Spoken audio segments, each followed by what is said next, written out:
1968 Blackflower Drive is intended for mature audiences. Listener discretion is advised. You're listening to a Prisons Break production of 1968 Blackflower Drive.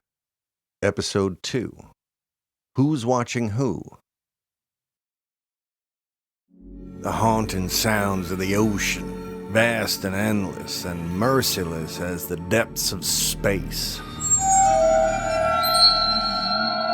Cheryl B. is being dragged across the living room floor of the darkened house at 1968 Blackflower Drive. A trap door opens and she is tossed down into the depths.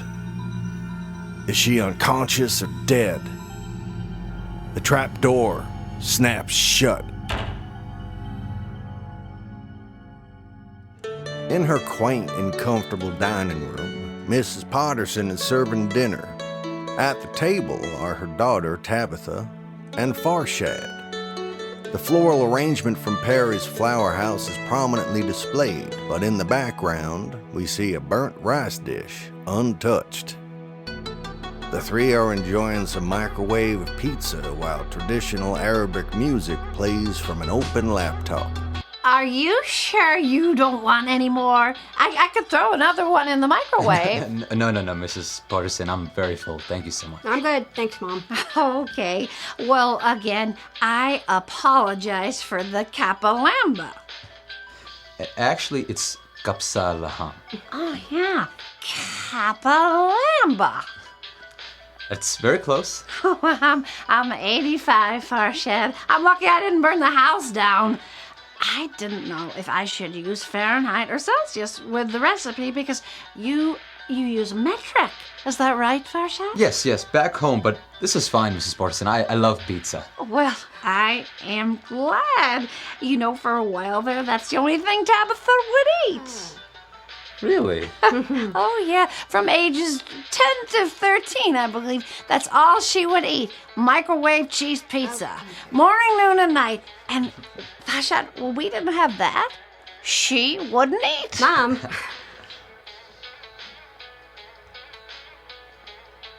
May I ask you a question, Mrs. Patterson? Of course. Anything. Do you normally listen to this type of music? Oh, you don't like it? Oh, no, I like it, fine, but, you do know I'm Indian and not Arabic. Oh, no, but I thought Tabitha I said that. his father is Arabic. Oh, well. Is this true, Farshad? Mm-hmm. My father's from Tunisia, but he met my mother in India, and that's where I grew up. Oh, well, I'll turn it off then. No. That is unnecessary. Spacebar. Oh, see? It's so easy now. You fix my laptop computer right up. Oh, isn't he nifty, Tabby? Mom, it's okay. I should take a look at your cell phone, too. Oh, would you? It would be my pleasure. Shall I do it now? Farshad, no. Mom, would you please? Please.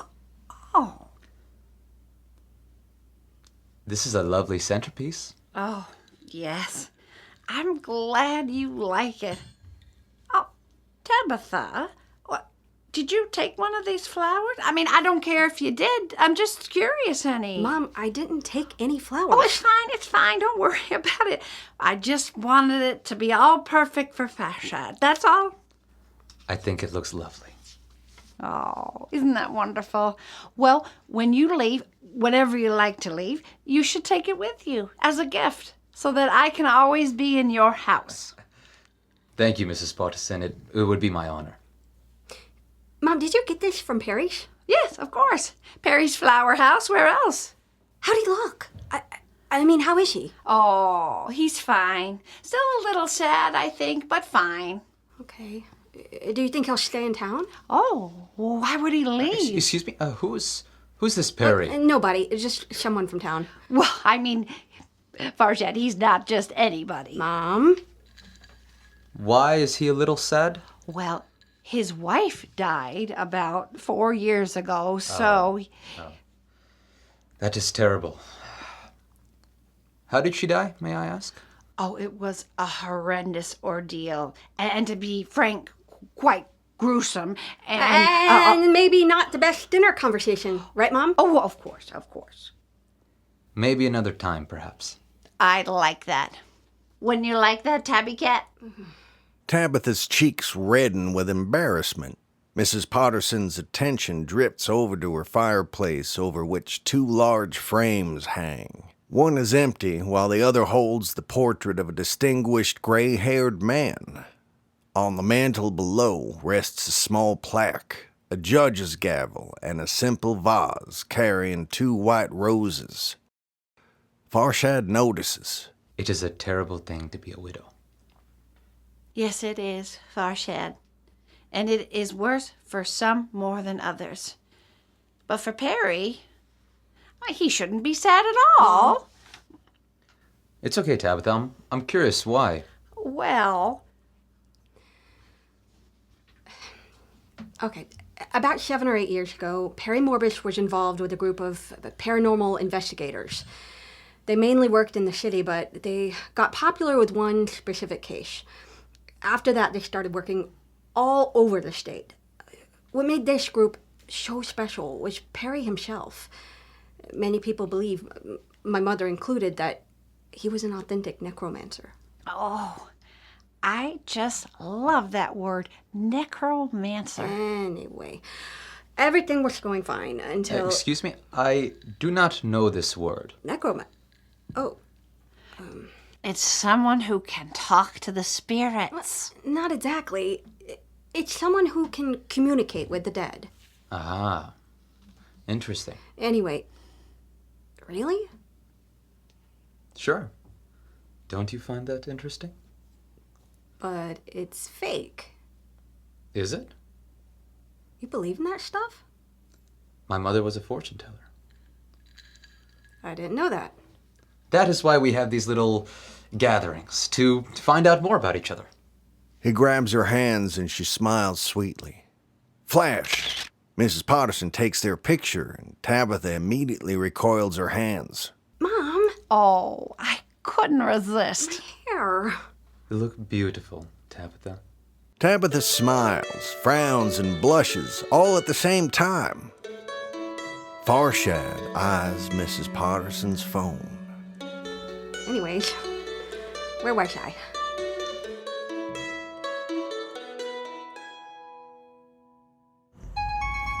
A young man stands outside of Mrs. Potterson's dining room, peeping through a window. He is unwashed, in dirty clothes, and his face reveals several sleepless nights. This is Kelvin Voller.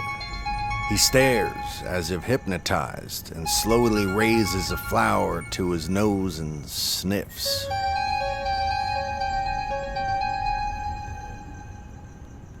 In Perry's dining room, Perry, Violet, and Larry are seated around a table. Each has a serving of vegetarian meatloaf and green beans. Violet fiddles with her green beans and Larry gobbles down the meatloaf. Perry watches Larry, stone-faced. What is this? It's really unusual. It's meatless meatloaf. That's funny. What is? That name, it's funny. You know? Yeah. Okay. No, I hear you. I guess I could just call it loaf. Dad. So, how old are you, Lawrence? Here's this Larry. How old? 28. 28 years old. 28. And how old is my daughter? She'll be 17 by the end of the month. Dad. Do you think it's appropriate to be hanging around with a 16-year-old girl? Dad! We're just friends. Hang on, Violet.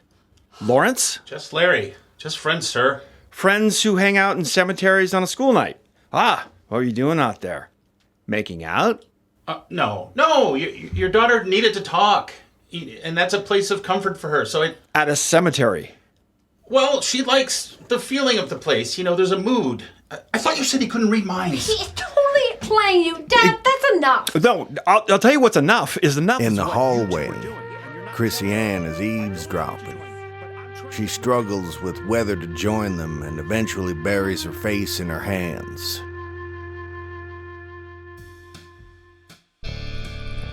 Sidechick and Lee are having sex. Her bedroom is heavily decorated in goth, complete with a black fish tank and creepy black fish. A cell phone rings. Is that me or you? Fuck it. Well, it has to be one of ours. Fuck it. It might be a client. Fuck 'em. Why did you change your ringtone to match mine? Fuck it. Side chick gets off him and checks her phone.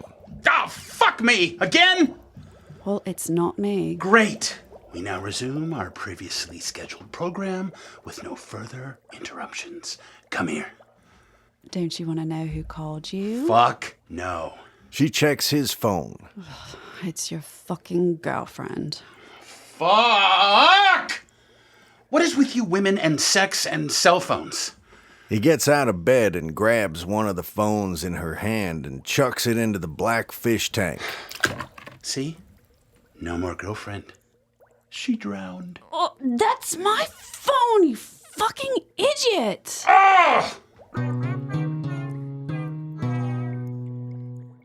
As the sun rises at the Blackflower Sheriff's Station, Jackie is passed out on her desk. Her phone's still in her hand. A half-drunk bottle of whiskey is in the other. In the background, an old fax machine churns out pages. Officer Jody is awkwardly standing over Jackie, watching her. He pulls out his cell phone and snaps a picture. Then he strolls over to the fax machine and thumbs through a few of the fax pages. They are files and pictures of gruesome crime scenes. He moves with the stealth of a prowler as he snaps a pic of the faxes. Suddenly, the front door bangs open, startling Jody to drop the faxes and spin around. In crashes Maple, carrying a basket of cookies. Jody! Well, good morning.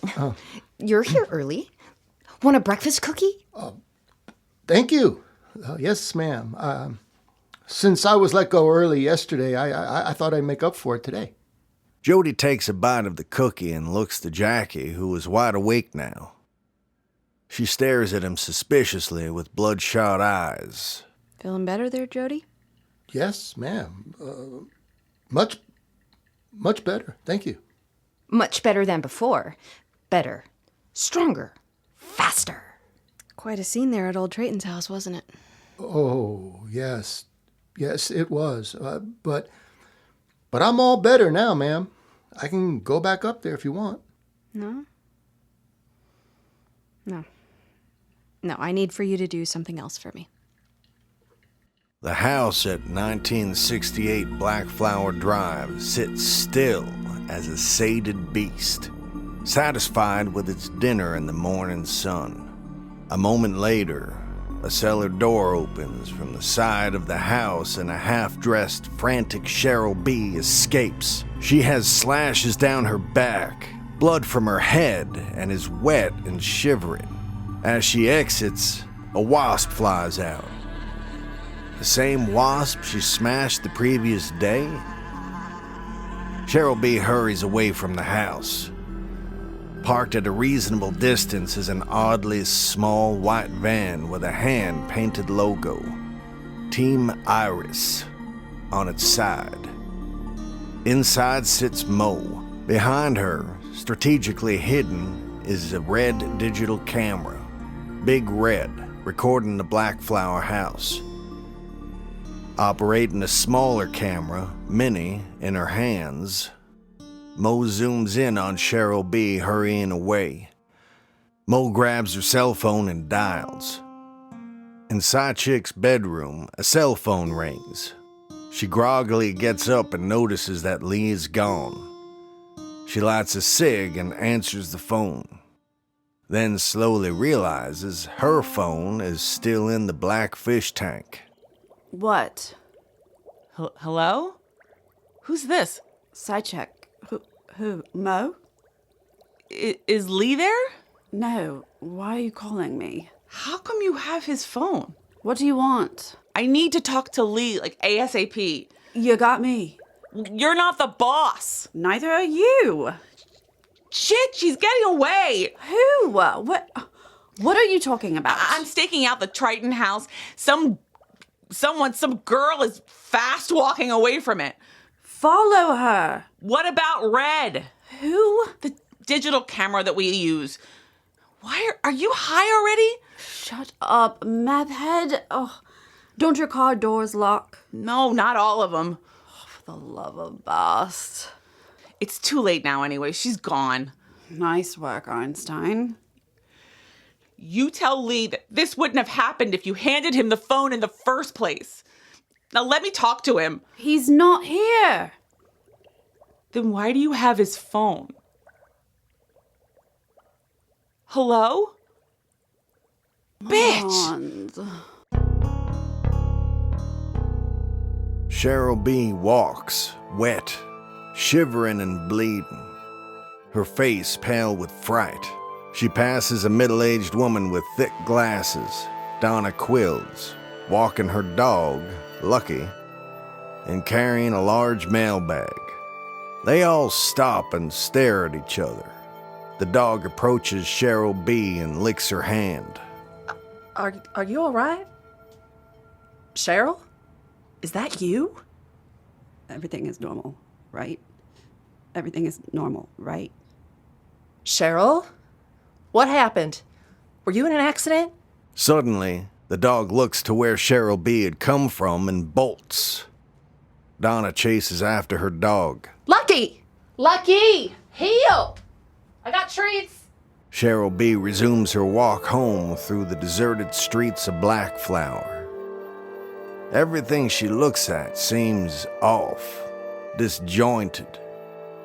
No one is outside. She keeps focused ahead and finally reaches home.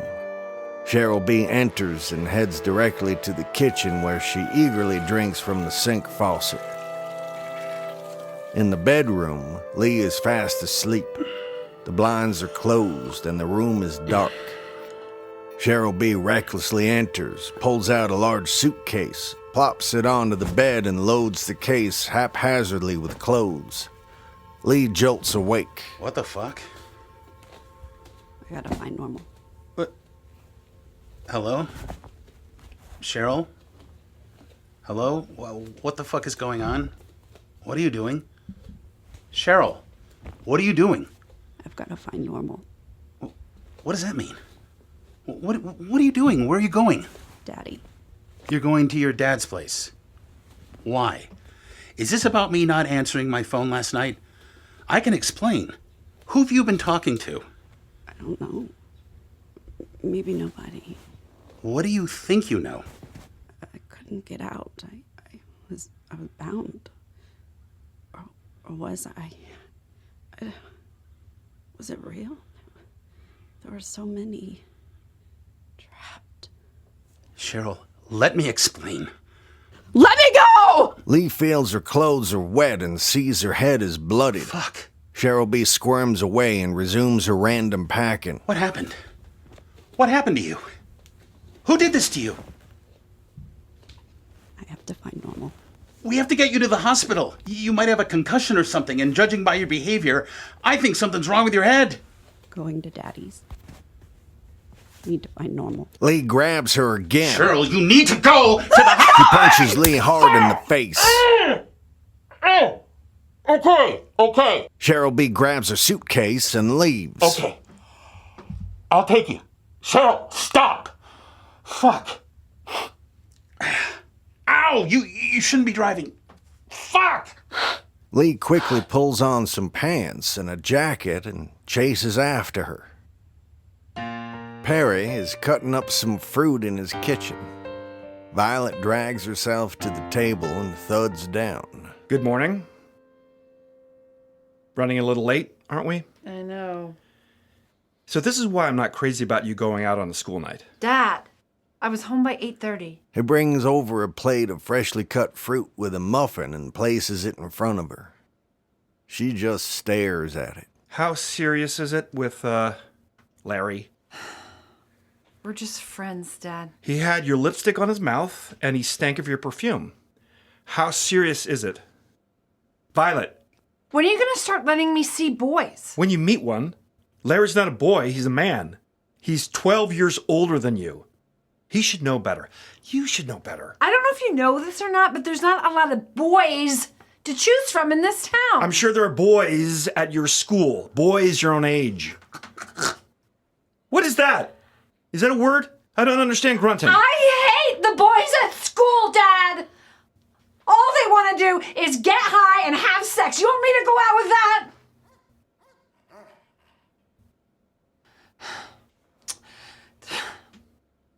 I am sorry for yelling, Dad, but there's like 3 women for every half a man in Blackflower. I don't know if you know that, Dad. That's not a lot of options.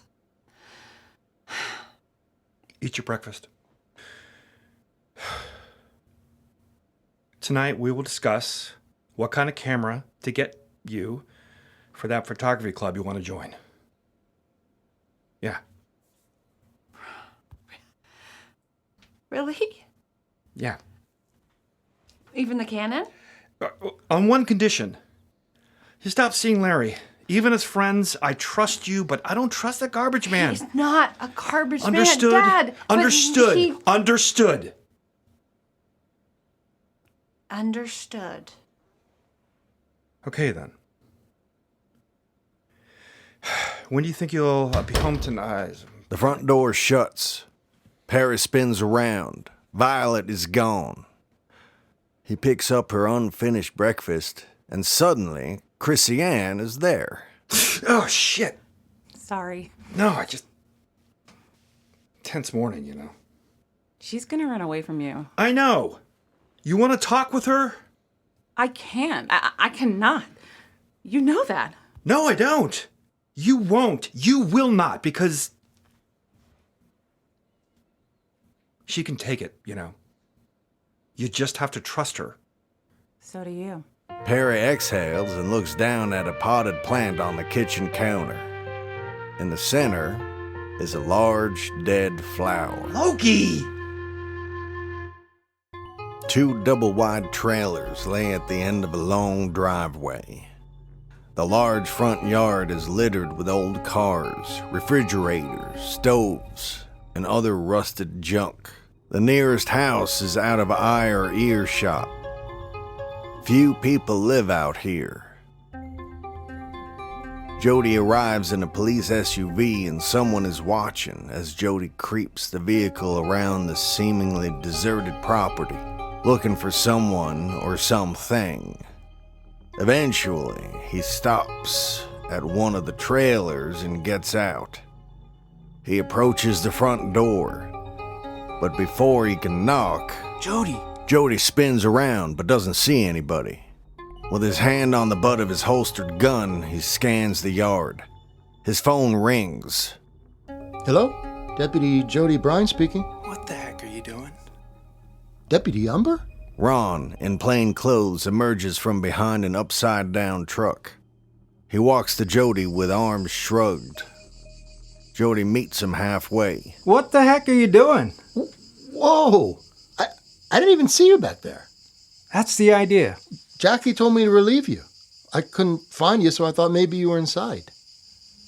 If Kelvin is guilty, you think a cop car in his front yard's gonna make him want to come home? Well, he's not home, I don't think. And now he definitely won't come home. Right? Sorry. Look, Jody, you're a good kid, but you're not thinking things through. Next time, take a moment before you take an action. Copy that? Copy that. They look across the big yard. Smells like barbecue. Yeah, and not a good one.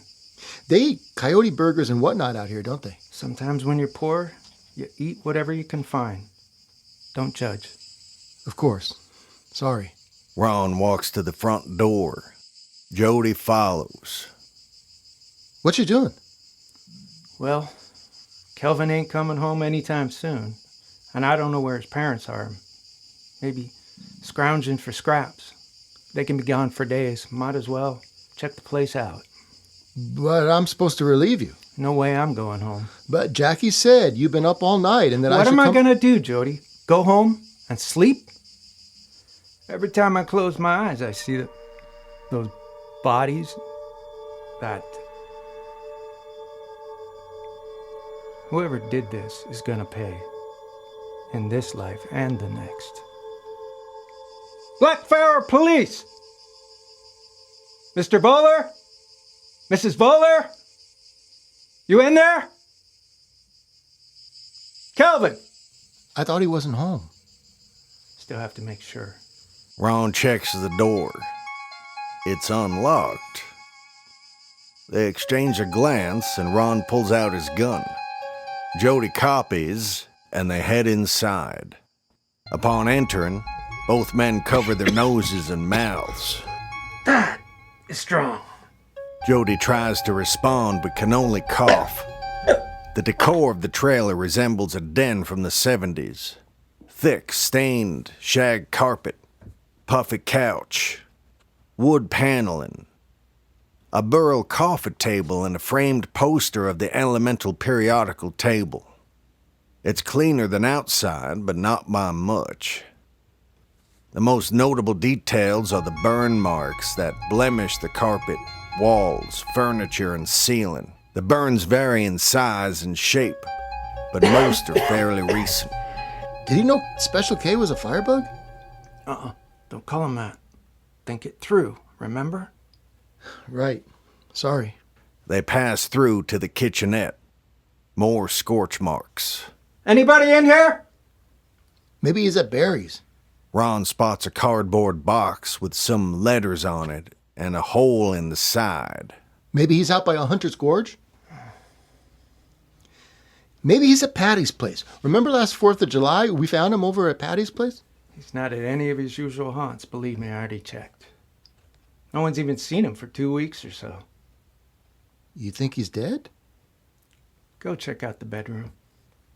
Copy that. Don't touch anything. Copy. Ron continues through the kitchenette to the mini bathroom, which is surprisingly clean. He looks outside through a small window to the sprawling backyard. Outside is a basket of water balloons and an empty pen. There is something wrong with this place, but Ron can't put his finger on it. He returns to the kitchenette and the cardboard box on the counter. There is an uneven hole in the side. Around the rim of the hole are the letters KITC and E. Intrigued, Ron slowly puts his face up to the hole to peer inside. Suddenly, Jody makes a loud cough from the other side of the trailer. Jody? Ron rushes to the back bedroom, bumping into Jody, who stands hunched in the doorway. Upon entering, Ron starts coughing too.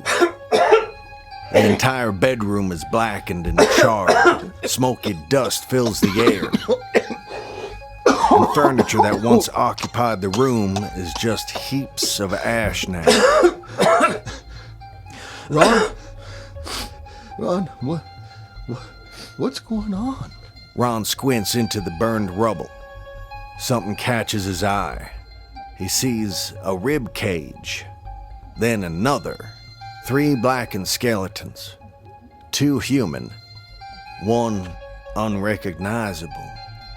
The third has an extra large rib cage. 2 deformed spines fused together. And 5 stumpy legs. I don't know what's going on, Jody. But bad things come in threes.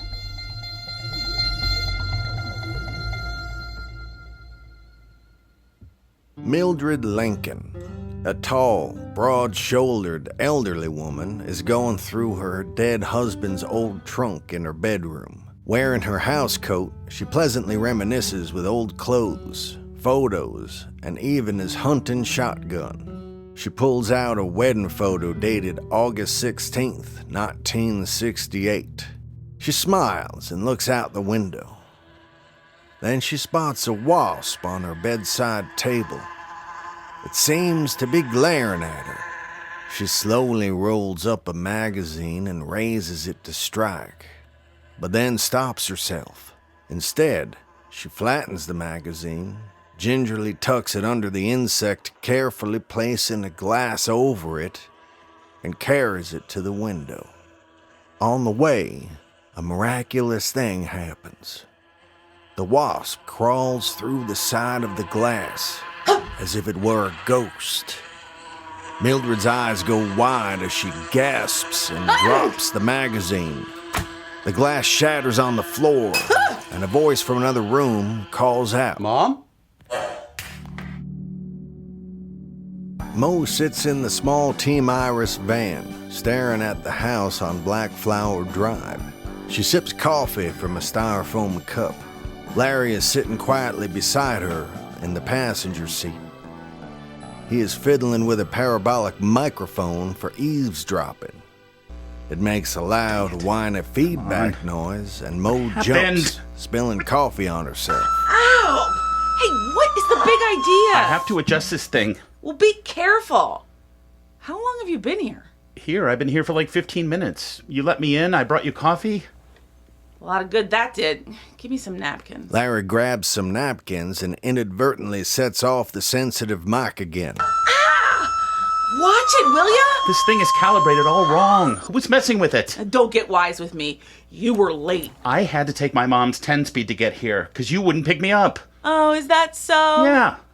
Well, I'm sorry. Thank you. Here's your change. Mo slaps Larry, and he sets off the parabolic mic again. They both wince, and Mo spills her coffee again. What? They sit silent for a moment. Larry tentatively hands Mo a napkin. She snatches it from him and wipes her face. Larry pensively raises the mic. Do you want me to... Mo hushes him and points. Larry puts on headphones attached to the mic and directs it at the house. Mo tries for the last of the coffee, but the cup is empty. She tosses it in the back and gives Larry the stink eye. But she notices his serious and focused look. You hear something? Yeah. Running water. Running water? Mm-hmm. And a telephone ringing. Cell phone. Great. Maybe we can catch the conversation. Are you recording? Always. At the Blackflower Sheriff Station, Jackie has her cell phone on speaker. While it rings, unanswered, she focuses on the crime scene photo files that Gil faxed over, splayed out on her desk. Cheryl B's voicemail message plays. Hi, you've reached Cheryl Lincoln. Leave a message, phone number first, please. Cherry, call me. It's Jackie. Jackie hangs up and returns to her desk. She begins writing on Post-it notes and placing them on the gruesome photo files. In city. Public display, signs of regret, easy ID, genitalia intact, etc. With each post-it, she eliminates another photo file. Cherry? Ron is in the front yard of the Weiler residence. Jody is off to the side, bent over and coughing rigorously. Jack, you better come out here. Last time you said that there were 2 corpses. Make it 3. Jesus. Is one of them Kelvin? Don't know. You better just come out here. Is it like the others? Kinda, but not really. That's specific? You better just come out here. All right. I gotta swing by the Trayton house and pick up Cherry. Who? Cheryl B. She left me a weird message last night, and now she's not answering her phone. Okay, do what you must, but something really bad's happening here, Jack. Preaching to the choir, Ron. I'm still not ready for the state police to come up here and overrun the town. I hear you. Hey, keep an eye on Jody. Copy that. See you soon. Will do. Lee walks beside Cheryl B., still clinging to her suitcase and not letting him touch her. They arrive at the front door of a nice country house. A sign near the door reads, "Please use doorbell." Lee presses the button and it lights up, but no sound is heard. He goes to press it again and the door opens swiftly. Bill Lincoln, a tall, broad-shouldered man with a kind face and wise eyes, greets them with a solemn look. Lee, now's not a good time. Mr. Lincoln, I'm sorry to just be dropping by and announce, but you see, I lost my phone. Daddy. Cheryl? Cheryl, are you okay? Upon hearing him call her name, She drops her suitcase and runs into his big arms. We tried to call, but both our phones are totally... Cheryl, what happened? What happened, honey? I mean, she insisted. What happened, Lee? What happened? I don't know, Mr. Lincoln. She just showed up this morning packing a suitcase, and then I saw her like this, and I wanted to take her to the hospital, but she insisted on seeing you. She's been mumbling incoherently all morning, something about finding normal. Come on in. Come on in. I think I know what she wants, but be quiet. Grandma is sleeping. The place looks like a hunter's lodge, sturdy with dark wood and loaded with stuffed wildlife, gun racks, and lethal knives. In the corner is a sizable backpack with a search and rescue patch. Cheryl. You like hearing the sound of my voice. It's soothing. It's safe. Cheryl. It feels right. Cheryl. You want to sit down. You are trusting me. And it feels right. Cheryl. She's breathing deeper and more calm. She sits down opposite of Bill. Lee watches, completely engrossed. Cheryl. You are looking down at your feet. You like your feet. You want to see your feet. You would like your shoes off. Yes. This all feels very good. Cheryl. This all feels very right and safe. Yes. Cheryl. You want to wriggle your toes. That's good, Cheryl. You enjoy wriggling your toes. And you enjoy watching yourself wriggling your toes. Yes. This is really happening, Cheryl. You are wriggling your own toes. You are seeing it really happening. She hesitantly nods. Bill subtly gestures to Lee for a book on the coffee table, which he quickly retrieves for him. Bill opens up the book to a certain page. Cheryl, you want to read now, just one line, and you want to remember it. You'd enjoy that. Yes. Go ahead, Cheryl. We are the purveyors of time, not its masters, so beware. Cheryl, you are feeling so calm, so safe. This feels right. Yes. Cheryl, you want to look at your hands now. Cheryl B. opens her hands. Bill sees the blisters and sores on them and the red marks on her wrists. He shoots Lee a look, but Lee can only shrug, mystified at the experience. Cheryl, you remember what you did with your toes. Yes. Cheryl, you want to do that with your fingers now. Any discomfort you may feel is outmeasured by the simple pleasure of moving your own fingers, the control of your own body. Good. This feels good. Cheryl, this feels right. Things are beginning to feel normal again. Yes. Cheryl, you remember the sentence you read before. Yes. You want to read it again. We are the purveyors of time, not its masters, so beware. The words have not changed. Reality is still intact. You have control of your own body. This is good. Cheryl, this is normal. Cheryl, you are normal. Bill snaps the book shut and Cheryl B. looks at him, alertly, her trance broken. She exhales with a smile. What year is it? Before either can answer, Cheryl B. sees something behind them. What do you call a man who survives a disaster? Bill and Lee turn to see Mildred standing in the hallway. A wild look has captured her face, eyes darting right and left. She aims her husband's shotgun at them. Mom, are you okay? What in God's green earth are you doing in my house? Mom, it's me, your son. Don't patronize me, Billy. Why did you bring these murderers into my house? Mom, this is my daughter, your granddaughter, Cheryl. That ain't my granddaughter. My granddaughter's young. She ain't no cherry. Mrs. Lincoln, Mildred, maybe you remember me, Lee Smith. I did a story on you about... I know what I remember, and I don't remember you. Mom, put the gun down. But I do know what you are, Missy. Witch.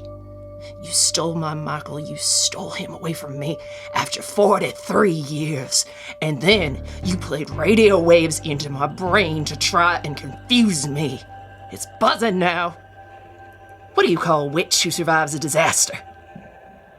I ain't confused no more. She raises the gun to take a shot at Lee, but Bill stands in between. Mildred shakes her head violently. What are you doing, boy? I got him! I got him right here! Lee, Cheryl, go. Now, go to Dr. Peel's. Mom, we have to let them go. No, Billy! World's not safe with them out there.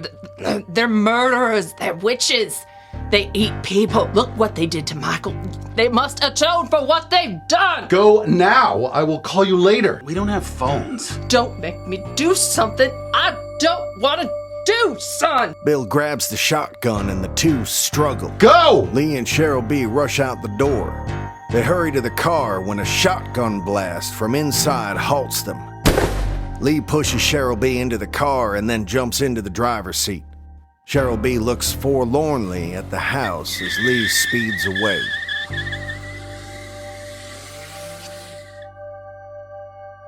In her sports car, Side Chick cruises down the highway, just reaching the outskirts of the city.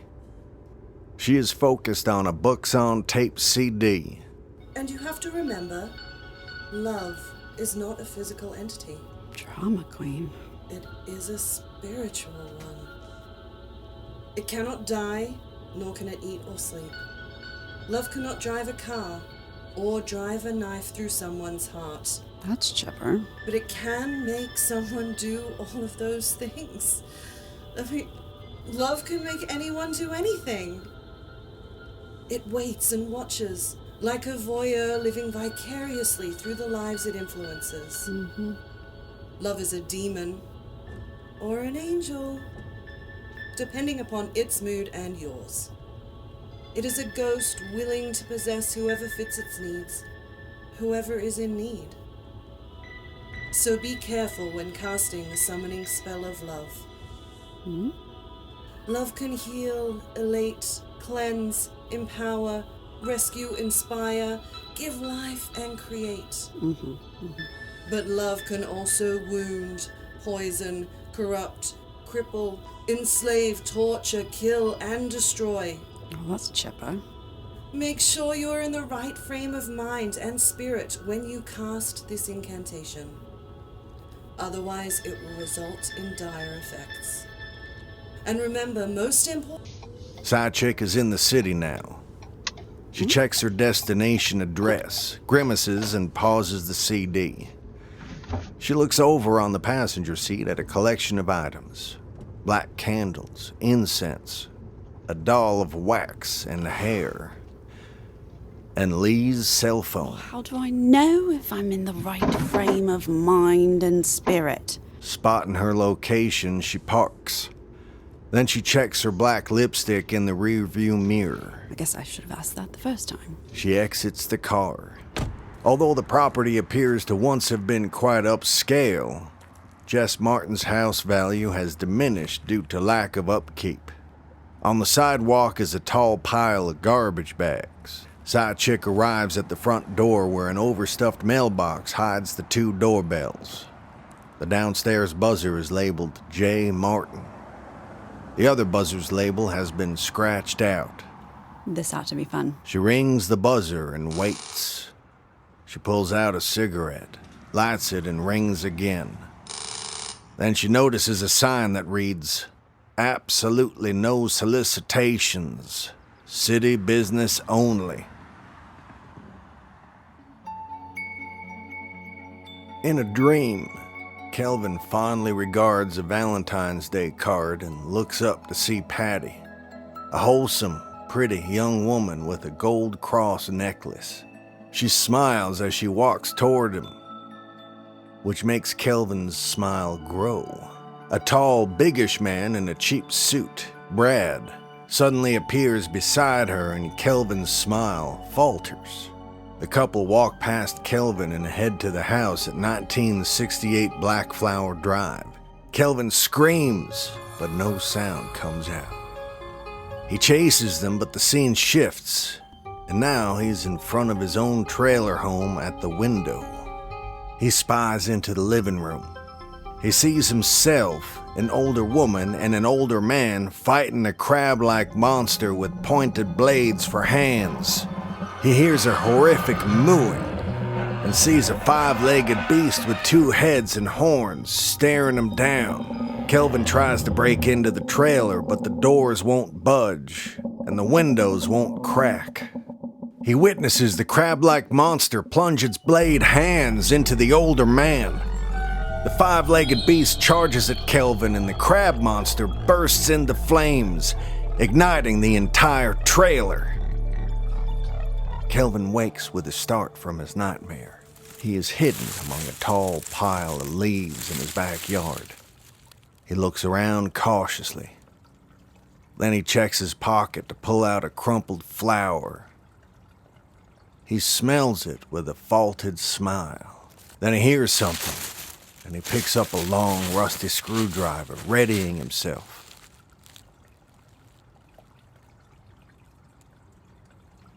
Jackie pulls up to 1968 Blackflower Drive in her SUV Cruiser and parks. She looks over to her passenger seat where the day-old donut still waits on a napkin. She licks her lips, but exits with a grunt. She spots Cheryl B's car parked nearby, as well as the Team Iris van and Chuff's. Then she pulls on some purple gloves and enters the house. Immediately, the smell accosts Jackie, and she has to cover her mouth and nose. It's worse than yesterday. After popping her ears and finding her bearings, she flicks on her flashlight. She hears running water and sees bloody footprints leading up and down the staircase and a bloody smear that tracks from the front door to under the throw rug in the living room. Jackie draws her gun. Cherry, are you okay?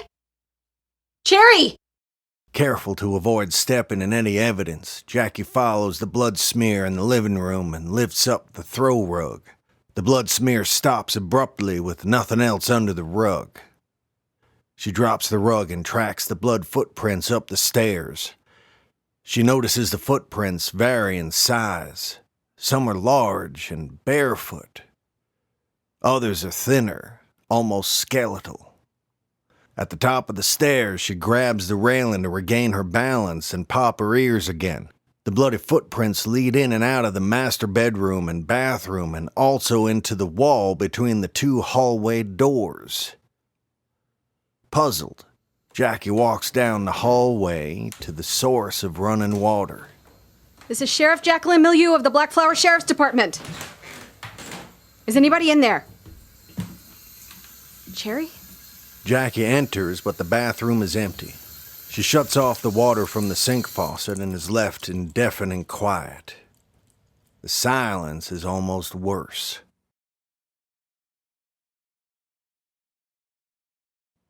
She exits to the master bedroom. Jackie notices the bodies of John and Jane Doe posed in a loving embrace on the bed. But something is wrong.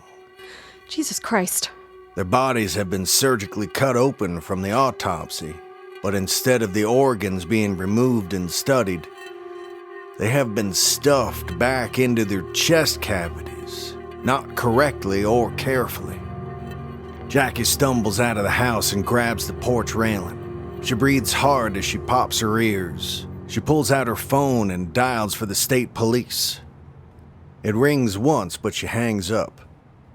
As her breathing becomes more regular, she remembers her phone call to her brother the previous night. Gil sits at his desk in his den at home. His particularly short haircut and immaculate appearance match the fastidiously organized room. He is skillfully installing the mast on a ship in a bottle. The phone rings loudly and suddenly. However, Gil is not fazed. He carefully sets his specialized equipment down and answers the phone calmly. Hey, big sis. What do you need? Hey. Well, it's this case I'm working on. I need some help. Really? You? Yeah. Must be a doozy. What's the score? A John and Jane Doe, unrecognizable and heavily defiled. You suspect foul play? I do. That's unusual for out there. Yes. How defiled? Burn marks, both from heat and cold, genital mutilation, various cuts, and unidentified bite wounds. Jesus, Jackie. Yeah, I know. And it appears they've been soaking in salt water for a while. Salt water? Yeah. Where were they found? In a local house that's possibly abandoned. Possibly abandoned? Yeah, property ownership is a bit sketchy right now.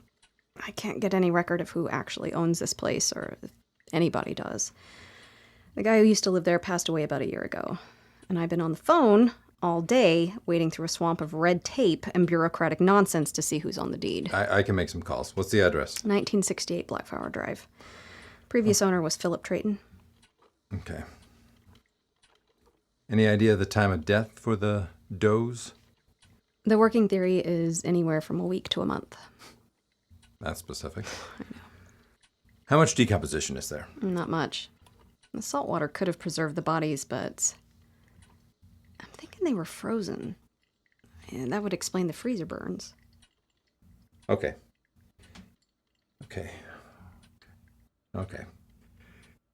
You haven't identified them? No. No fingerprints, no teeth, no distinguishing physical characteristics. I got a few friends left at the bureau. You want me to pull a favor? Use some facial recognition software on them? I don't know if that'll work. They're pretty bloated. I can factor that in. Worth a shot, right? Okay. I'll send you some photos. Okay. What else? I don't know. I can't believe anyone in this town would do anything like this. And I know everybody in this town. Jackie, the killer or killers are most likely not local. Then why this town? Why that house? Probably because there's a lot of abandoned properties out there.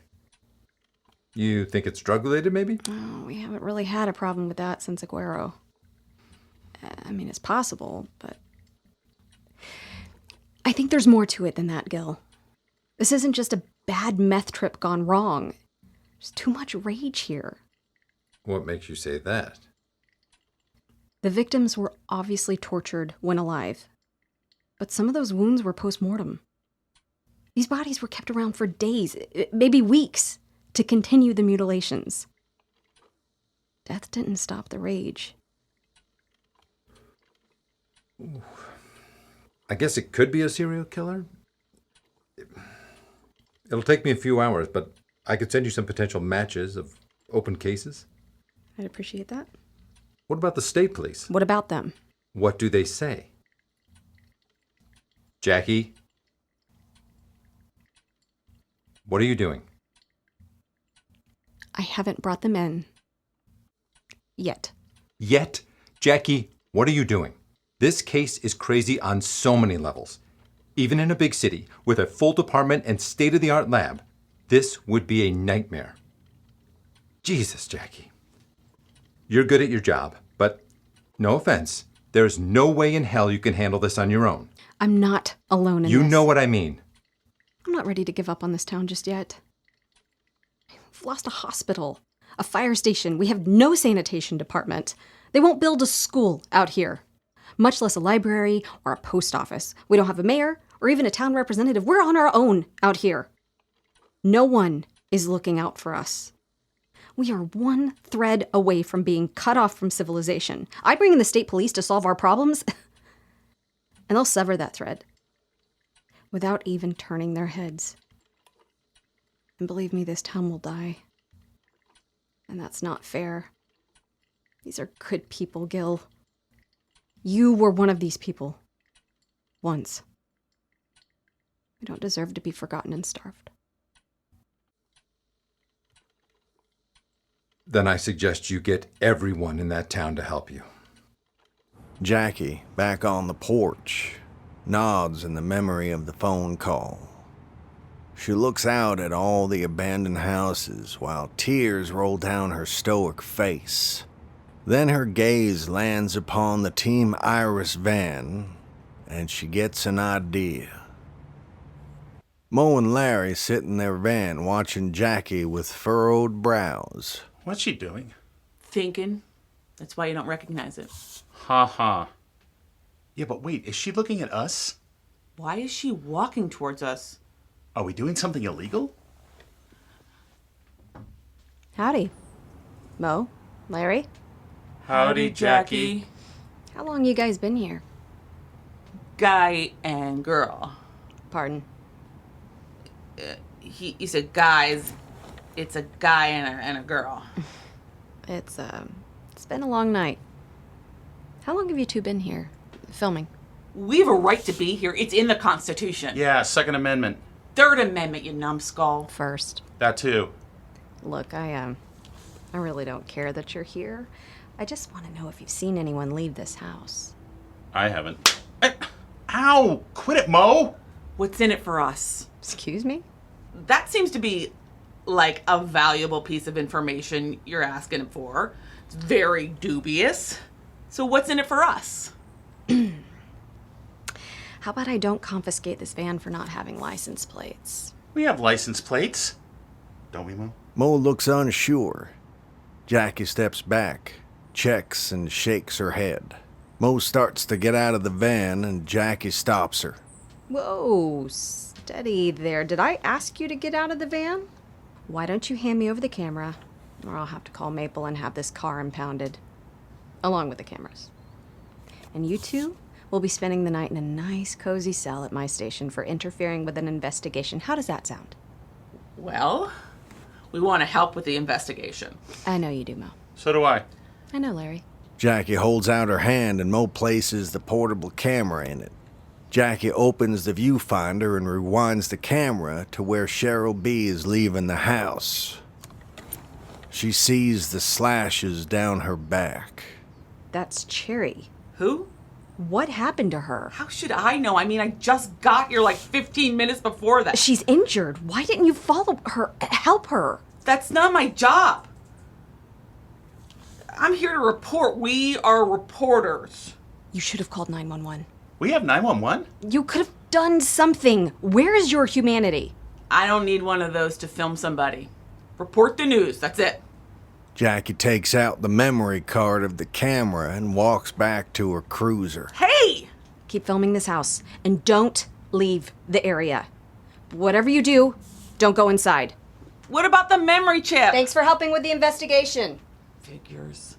Are we working for her now? Shut up. Do we really not have license plates? I don't know. In the monolithic skyscraper Jupiter Enterprises, Ms. Circle, in another pair of long, fashion-forward gloves, struts down the hallway. She is followed by an unassuming man in a nice suit, carrying a briefcase and wearing a large satanic ring on his wedding finger. This is William Nail. They enter into a strange room that has a large table with built-in computer consoles, surrounded by several bolted-down chairs. So, I should first say... Without losing pace, Ms. Circle turns and raises a finger to her lips. She flips on one of the many switches near the door, and the room illuminates with softly colored lights. The door locks, and a low frequency hums. Now we can have a secure conversation. I've never seen this room before. It's new. I like it. She pulls out a cigarette and lights up. Oh, I have asthma. I don't.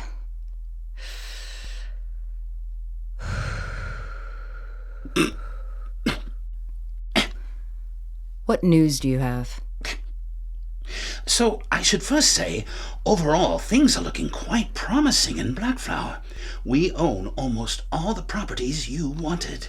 The 3 residents still pending are the Dompeys, the Vollers, and the Trayton House. I wouldn't worry about the Vollers. Oh, really? Why? Talk to me about 1968 Blackflower Drive. The Trayton House. Your ownership there is very probable. But there are some wrinkles. Did I not tell you that this is a secure conversation? Yes. Then stop being coy with me. Do you have any idea how busy I am, William?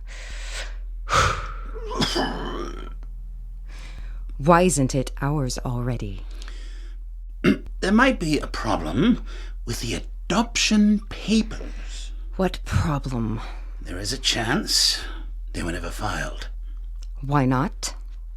We're having a difficult time locating the clerk designated to those documents.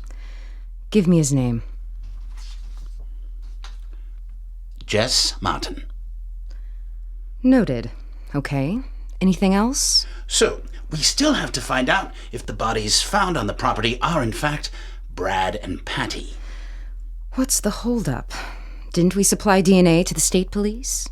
The state police are not involved at this time.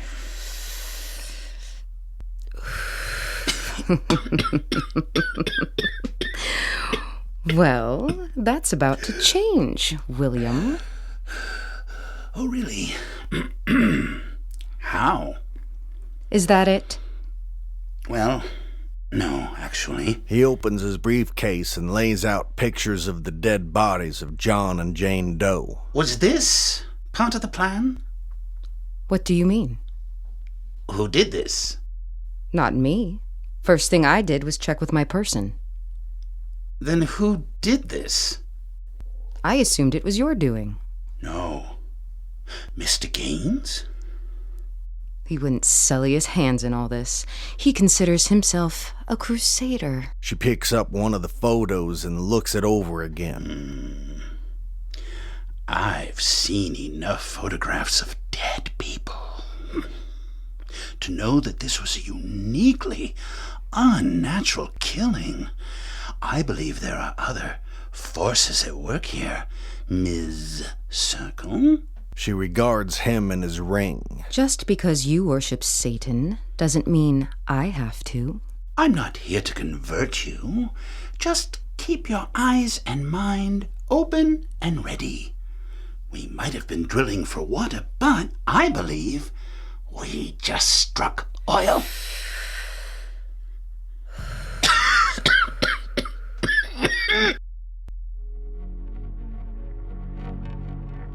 As the moon rises on the town of Blackflower, it reveals its many faces. Perry, eating dinner alone. Across from him at his dinner table is an empty plate and a camera box with a bow on it. Larry and Violet are kissing passionately against the side of the Team Iris van. Mo sits inside, staring at a pic of side chick on her phone. We see that the van does have license plates. Curly is drinking and laughing it up at Barry's Bar and Barbecue. The smallish bar is crowded with locals, mostly women. On the wall is a homemade banner that reads, "Full Night, Bull Dyke, All Right." A rotund man with big arms and a severe mullet oversees the event while serving drinks with a crooked smile. This is Barry. Farshad places the floral arrangement on a table in his apartment. Tabitha comes into the picture and adjusts it. Farshad kisses her. Mrs. Potterson puts a bowl of soup with a metal spoon in it into the microwave and presses cook. Then she fawns over the picture of her dead husband on the wall while touching the judge's gavel. Behind her, the microwave starts to spark. In his office, Dr. Peel is stitching up Cheryl B's injuries while Lee holds her hand. Jackie enters and lets out a sigh of relief when she sees Cheryl B. Side chick is in the city hotel room with the lights out, casting a spell. She picks up Lee's cell phone and tosses it into the fire in a metal trash can. Sparks fly. Ron is sitting in Jody's police SUV cruiser. It is hidden away from plain view at the Weiler residence. In the back seat, Jody sleeps using Ron's jacket as a blanket.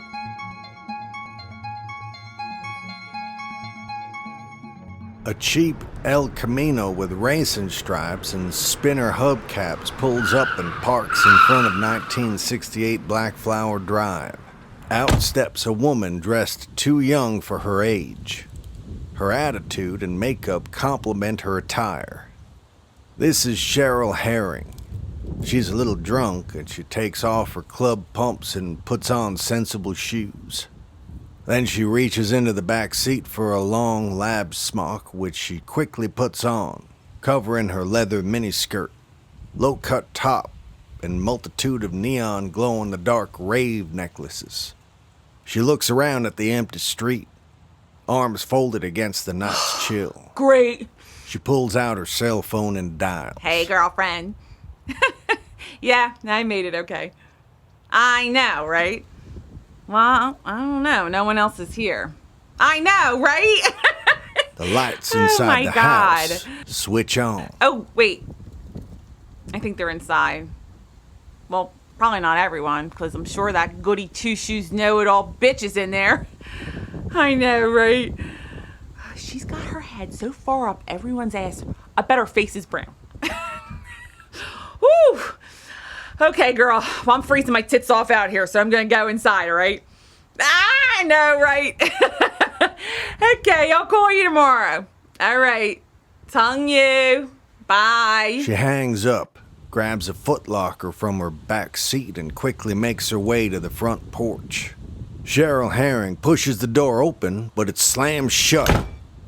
At first, she's scared, then mad. Fucking Cheryl B, you bitch! Let me in! It's freezing out here! Don't go in there. Shocked and spooked, she spins around and sees Kelvin standing at the bottom stair of the porch. Oh my God, the fuck? You scared the shit out of me. What are you doing here, Special K? Don't call me that. Oh, I'm sorry, Kevin. Kelvin. Okay, Jesus, calm down. Don't go in there. Bad things happen to people in there. Like what? Like what, Calvin? Do you know something? Like something about what happened in there? Yes. Did you do something, Calvin? Like something maybe you shouldn't have done? Maybe something bad? Don't talk to me that way. I'm not talking to you anyway, Cal. We're having a normal conversation, aren't we? I don't know normal. Okay. Did you hurt someone? Maybe you didn't mean to, but you did something. Maybe they called you a bad name, right? And you got so mad you... Kelvin grips the long, rusty screwdriver behind his back. Just don't go in there. Why? You know I gotta go in there, Kelvin, right? Regardless of what's in there, because I gotta find out what happened. Because that's my job. Not unless you want to tell me what happened in there. You want to tell me what happened, huh? Like, you want to confess to me? What happened in there? But I didn't do nothing in there. Okay. Let me tell you this. I'm good at my job, Kelvin. And if I find out that you had anything to do with this, and I mean anything, because you know I'll find out, Kelvin, because I'm smart. What do you mean, anything? Anything. Like, if you even been inside that house, I'll find out. And then I'll know you've been lying to me. But... Time to grow up, Kelvin. Now, you gonna stay a dumb boy, or are you gonna be a smart man? A strong, brave, smart man. I'll give you the count of 3. Okay, Kelvin? Then I gotta go inside, because it's cold out here. No. That's 1. No. That's gotta be 2. No, please don't. If you don't confess to me what you did in there, I gotta tell the judge, and then he'll put you in the chair, and you know what happens when you go to the electric chair, Special K, right? Don't call me that. 1, 2. 2. Please, just don't go in there. 3. I'm disappointed in you, Calvin, but I can't say I didn't warn you. She opens the door, and Kelvin brandishes the long, rusty screwdriver. Torn between toying with Kelvin and gauging how dangerous he actually is, Cheryl Herring steps into the house. Don't be stupid! He throws the screwdriver at her, but she is too quick and closes the door before it can strike her. Kelvin steps off the porch and wipes his eyes. He watches and waits. A scream from inside, and Kelvin rushes to a shuttered window. He slides a slat aside and spies inside. Like witnessing a horrifying accident, he cannot look away. Then, the lights inside the house go out.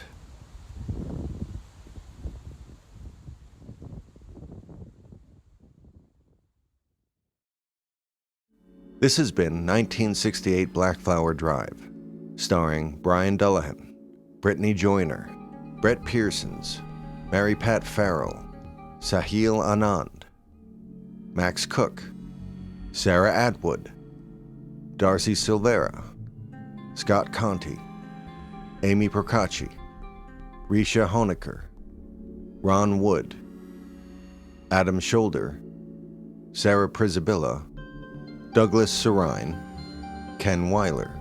Written and directed by Brett Pearsons. Executive producer, Sarah Pryzibilla. Original score and sound design, Brett Pearsons. Audio engineering, Sarah Pryzibilla. Special thanks for this episode to Michael Krikorian and Geoff Dunbar. Episode 3, coming soon.